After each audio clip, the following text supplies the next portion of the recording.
The Only Road, Chapter 9. They spent the day with Xavi, Rafa, Joaquin, and other kids hanging out and playing football in front of the church with a semi-deflated ball. The street dead-ended at the church, and the people who lived farther up never glanced in their direction. Padre Kevin assured them the church was safe from La Migra or any gangs. Cesar, a Nicaraguan boy who joined their game, said it was safe because El Gordo controlled the area and it was in El Gordo's best interest to keep the immigrants safe. The more Jaime heard of this El Gordo, the more he didn't like him. Jaime wasn't sure if he liked Rafa either, who talked too much and seemed to have unrealistic ideas about the future. They still knew nothing about Quiet Joaquin except that he didn't know how to swim and had no interest in cooling off in the river with the other boys when it got too hot and humid. But Xavi? Xavi was what he imagined and hoped Tomas would be like. Xavi hadn't mentioned where in El Norte he was heading, but Jaime hoped he'd travel with them for a bit. Angela, Jaime knew, would agree. If anything, there would be safety in numbers. When night fell, Rafa tried to convince them to go with him to a dog fight a few kilometers up the river. I have 100 pesos I'm putting on this one dog that honestly can't lose. Just think, if we put our money together, we can make enough to hire our own private smuggler. What you think, mamacita? Angela shook her head with her nose scrunched up. Absolutely not. I loathe dogs. Besides, Jaime said, those fights are really cruel. Not that he'd ever been to one, but he didn't need to in order to know how bloody and heart-wrenching it would be. Rafa laughed. Nah, it's fun. If I wanted to watch animals rip each other apart, I would have stayed home, Xavi said. He didn't elaborate, but Jaime got the feeling he wasn't talking about four-legged animals. Joaquin didn't say anything, but he huddled closer to Angela as if just the thought of a dogfight scared him too. Fine, look me up if you make it across the border. Hasta. Rafa waved and headed off with some other men, hoping for the same fortune at the mercy of dogs with sharp teeth. The four stayed at the church, where some of the older men built a bonfire next to the river. Xavi's phone, freshly charged by a neighbor's outdoor electrical socket, didn't have any minutes to use as a phone, but contained some great music on it: hip-hop, pop, salsa, rock, and even some songs in English. Xavi and a couple of other boys began showing off their street dance moves. At least 2 insects flew into Jaime's mouth as he stared in awe at Xavi's dance-breaking and acrobatic talent. By the bonfire light, Jaime sketched the older boy holding all his weight on one arm, while his body was parallel to the ground like a sideways star. In a moment of bravery, Joaquin slipped out of the shadows and performed a series of cartwheels without stopping. Jaime outlined a sketch of that too, but decided he needed proper light to execute the drawing he had in mind, a graceful circle of human blur. Even Angela jumped in with some invented hip-hop moves. For a few minutes she and Xavi seemed to be having a conversation with their dancing, where one would dance and the other would respond. Jaime drew that too, Xavi staring intently at Angela with his hands on the ground like he was doing a push-up, but with his legs curled into the air like a scorpion's tail, while Angela shook her finger no at him, but with a huge grin on her face. It was late when the kids made their way the few meters back to the church. The older men had gotten drunk and rowdy, especially after Padre Kevin put his flip-flop foot down, saying they couldn't sleep in the sanctuary in that condition. Are you staying here, Joaquin? Jaime pointed to the women in the church section of the church. You can set your blanket up next to us. I'm not a girl, Joaquin answered sharp and quick, the most words he had said all day in one mouthful.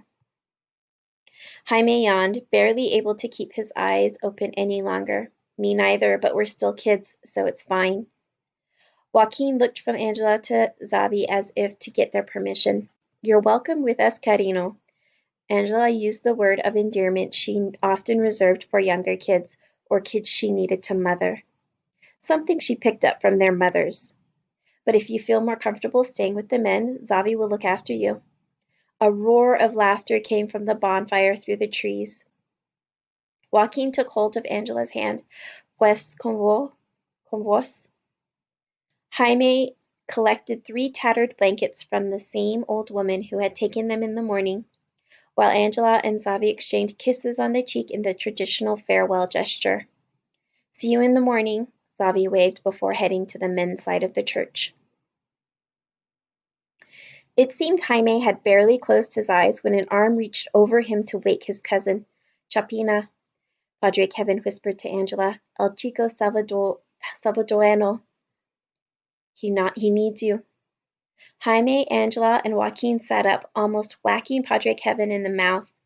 The sun was just coming up, but they gathered their things in seconds, and the advantage of sleeping in their clothes and never unpacking their bags. They folded the blankets quickly and returned them to Padre Kevin, who once again was the epitome of cheery. If Jaime hadn't been so worried about Xavi, he would have been annoyed at the priest. Xavi stood waiting for them in the trees by the embers of last night's bonfire. The drunken men were nowhere in sight. In Xavi's arms, he cradled a wet, bloody blob. What is that? Jaime asked as he rushed over. It was impossible to tell where the blood was coming from. Xavi or the thing he held. A dog. Angela backed away. Xavi continued, I think they used her as bait for the dog fight last night and threw her in the river when they were done. I found her in the bushes. Poor thing, she's barely breathing. Angela's mouth twitched as if she wanted to say something but wasn't sure what. Jaime saved her from having to make a decision. What do you want us to do? Water, Xavi said. Xavi took a deep breath and some lime to disinfect the wounds. Without a word, Joaquin sprinted off through the thick undergrowth to get the supplies. When he returned, Xavi sat on a rock near the fire pit with the dog in his lap and began gently dousing it with water. The lump twitched but didn't or couldn't try to escape. Xavi's white uniform shirt soon became soaked through with pink with blood. Jaime could see it was a miracle the dog was still alive. One ear had been completely ripped off. Bite marks oozed blood all over the body, but the worst was the gaping wound on its side. How could Rafa have thought that dog fights were fun? For a second, Jaime thought about Miguel and how he had been beaten to death, how the Alphas may have even thought that was fun. Sometimes Jaime really didn't understand humans.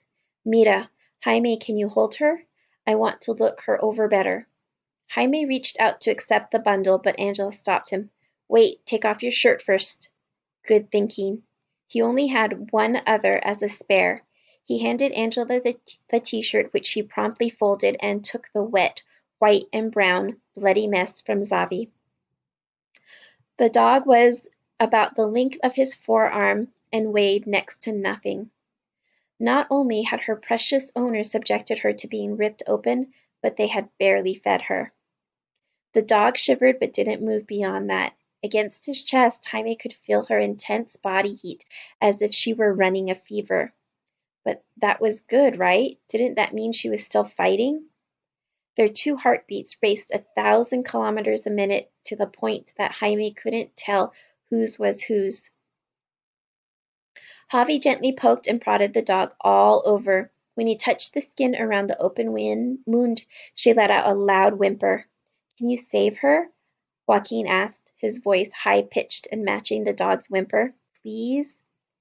Xavi looked up at Angela, who was still standing at a distance from them as if her job was only to keep guard. Any chance you have a needle and thread? He asked. Angela put her hands on her hips. What, you think just because I'm a woman I go around carrying a sewing kit? But then she dug around the front pocket of her backpack. Of course she would, Jaime thought. Tia was a seamstress, after all, and had taught the whole family, including the men, how to sew. Jaime wished he'd thought of bringing something as practical as a sewing kit, or that his mama had.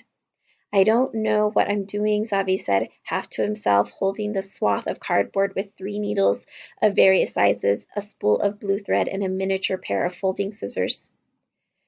People didn't often come to my grandmother for stitches, and I don't know how to sew.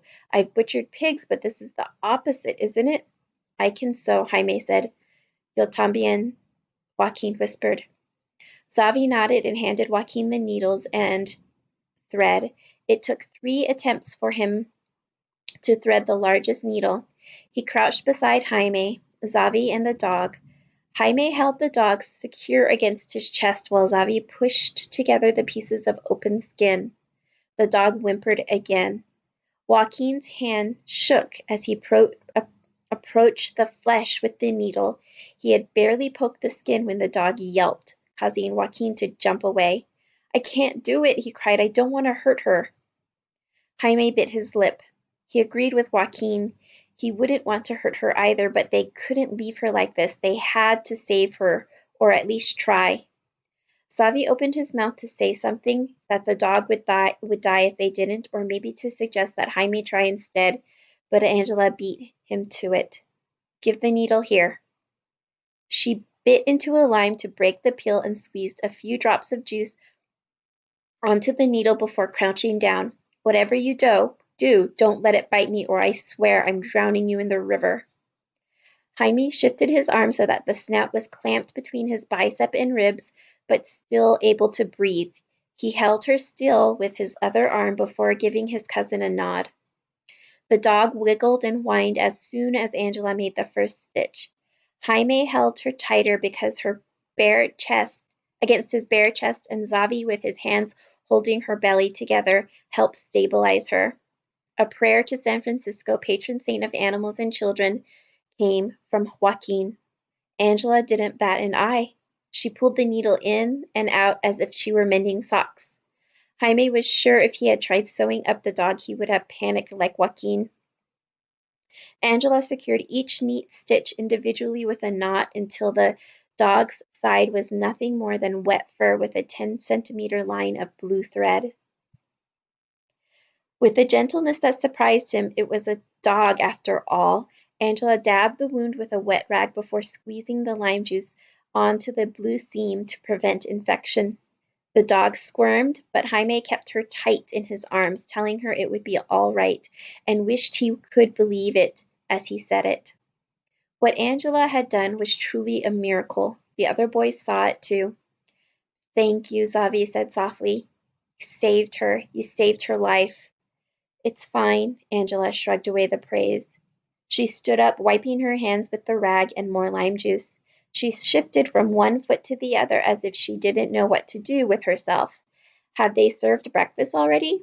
I'm starving. She took 2 steps and then stopped when she noticed the boys were still huddled around the dog. What are we going to call her? Jaime eased his tight hold, but kept the dog against his chest as he got back to his feet. She no longer whimpered from the citrus sting, but her breathing remained heavy. Her white and brown patched fur would look pretty once she dried. How about Pinta? The worry lines on Xavi's forehead lifted as he took deep breaths of relief. I was thinking of calling her Vida. See, Joaquin said before Xavi had finished the words, Vida. Against Jaime's bare chest, the canine's heart thumped with life-giving approval. A smile crossed Jaime's face as he gave her a gentle cuddle. Angela looked down, her face twisting with sadness and maybe regret. Jaime knew she was thinking about Miguel. He was. Then she blinked in agreement too. The other 2 seemed to be lost in the world of deceased loved ones as well. Little Joaquin looked ready to burst into tears, but then he, too, relaxed, and when he looked at the recovered dog with promise and hope, Vida, life, that was a good name. Jaime stood next to Angela as Xavi and Joaquin gathered the rags and bucket. Before Jaime could stop the patient, a pink tongue escaped the lips of the wounded mutt as she gave her seamstress a kiss of thanks on the palm. Angela's hand snapped back. For a second, Jaime was sure she was going to swat the dog on the nose. Instead, Angela smoothed down the brown and white fur sticking up in the spot between the dog's one ear and where the other should have been.